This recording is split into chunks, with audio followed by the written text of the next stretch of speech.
Hi. அரபு நாட்டு special மந்தி பிரியாணி நம்ம வீட்லேயே எவ்வளோ ஈஸியாக செய்கிறதுன்னு பார்க்கலாமா? வாங்க. ஒரு கடாய் எடுத்திருக்கேன். அதில் ஒரு ஜாதிக்காய் எடுத்து நல்லா கட் பண்ணி போட்டிருக்கேன், பவுட்ரு பண்ணி. இப்போ 3 பிரிஞ்சி இலை, பட்டை, சோம்பு, கிராம்பு எல்லாம் போட்டு நல்லா வதக்கிக்கலாம்.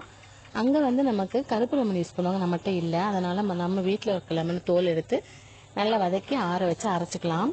இப்போ ஒரு குக்கர் எடுத்து அதில் 1 ஸ்பூன் பட்டர், 1 ஸ்பூன் நெய், 2 ஸ்பூன் எண்ணெய் விட்டுட்டு பட்டை, கிராம்பு, ஏலக்காய் எல்லாம் போட்டு நல்லா தாளிச்சிக்கலாம். ஒரு பெரிய சைஸ் ஆனியன் எடுத்திருக்கேன், அதை போட்டிருக்கேன். நல்லா வதக்கிட்டு ஒரு 5 பச்சை மிளகா, ஒரு இஞ்சி பூண்டு பேஸ்ட் 1 ஸ்பூன் போட்டிருக்கேன். இப்போ நம்ம அரைச்சி வச்சிருக்க மசாலா 2 ஸ்பூன், அரை ஸ்பூன் மஞ்சத்தூள் போட்டுட்டு சிக்கன் நல்லா வாஷ் பண்ணி வச்சிருக்கேன், அதையும் போட்டு நல்லா வதக்கிக்கலாம். இப்போ ஒரு லெமன் எடுத்துட்டு இதை சாறு நல்லா புழிஞ்சிட்டு வெறும் தோல் மட்டும் போட்டிருக்கேன், ஃப்ளேவருக்காக நல்லாயிருக்கும். ஒரு அரை கப் தயிர் ஊற்றிட்டு சிக்கன் கொஞ்சம் வேகிறதுக்கு தண்ணி ஊற்றிருக்கேன். ஒரு அரை வேக்காடு வேந்ததுக்கப்புறமா எடுத்துடலாம். இப்போ நம்ம பிரியாணிக்கு தேவையான தண்ணி ஊற்றிட்டு உப்பு போட்டுட்டு அதுக்கு நல்லா கொதிக்கட்டும்.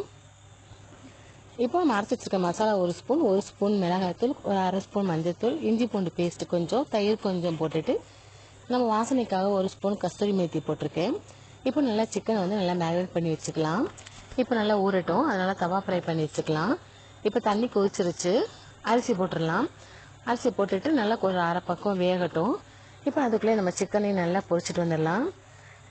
எண்ணெய் காஞ்சிருச்சு, சிக்கன் நல்லா ரோஸ்ட் ஆகட்டும். நல்லா பொரிச்சு வந்ததுக்கப்புறமா இப்போ நம்ம சாப்பாடு நல்லா ஒரு 3/4 பதம் வெந்ததுக்கப்புறமா அதை நம்ம அரைச்சி வச்சுருக்கோம் இல்லையா, அந்த மந்தி மசாலா அதை கொஞ்சம் ஒரு அரை ஸ்பூன் போட்டுட்டு, ஒரு அரை ஸ்பூன் நம்ம பட்டர் போட்டுட்டு, நெய் ஒரு அரை ஸ்பூன் போட்டுட்டு, அந்த கஸ்தூரி மெத்தி கொஞ்சம் போட்டுடலாம். இது நல்லா பட்டர் போட்டு நல்லா ரோஸ்ட் பண்ணி எடுத்து வச்சுக்கலாம். இப்போ நம்ம சாக்கோல் போட்டுட்டு அதில் 1 ஸ்பூன் பட்டர் போட்டுட்டு நம்ம தம்மு போட்டோம்னு நல்லா வாசனை நல்லாயிருக்கும். அதுக்காக நல்லா போட்டுட்டு நல்லா தம் ஆகட்டும், ஒரு 10 நிமிஷம் அப்படியே இருக்கட்டும். இப்போ இன்னொரு கடாயில் 1 ஸ்பூன் நெய் விட்டுட்டு கொஞ்சம் முந்திரி பருப்பு, கொஞ்சம் பாதாம் பருப்பு நம்ம டெக்கரேஷனுக்காக வேணா போடலாம், இல்லை விட்டுடலாம், அது ஒன்றும் பிரச்சனை இல்லை. போட்டு நல்லா எடுத்து வச்சுக்கலாம். ஒரு பெரிய சைஸ் ஆனியன் எடுத்து நல்லா நீல வாக்கில் வச்சுட்டு நல்லா பொன்னரமாக அதை பொரித்து எடுத்து வச்சுருக்கேன்.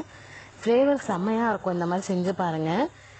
சாப்பாடு பாருங்கள், நல்லா உதிரி உதிரியாக நல்லா பொல பொலன்னு நல்லா இருக்குது. மந்தி பிரியாணினாலே நல்லா டேஸ்ட்டாக இருக்கும். அவ்வளோதான், நமக்கு மந்தி ரெடி ஆகிடுச்சு. இதுக்கு மெயினானே சைட் டிஷ் பார்த்தீங்கன்னா தக்காளி சட்னியும் மைனஸும் தான். ஸோ இதே மாதிரி நீங்களும் செஞ்சு பாருங்கள். எப்படி இருக்குன்னு சொல்லிட்டு கமெண்ட் பண்ணுங்கள். மறக்காமல் நம்ம சேனலை சப்ஸ்கிரைப் பண்ணிக்கோங்க, சப்போர்ட் பண்ணுங்கள். பாய்.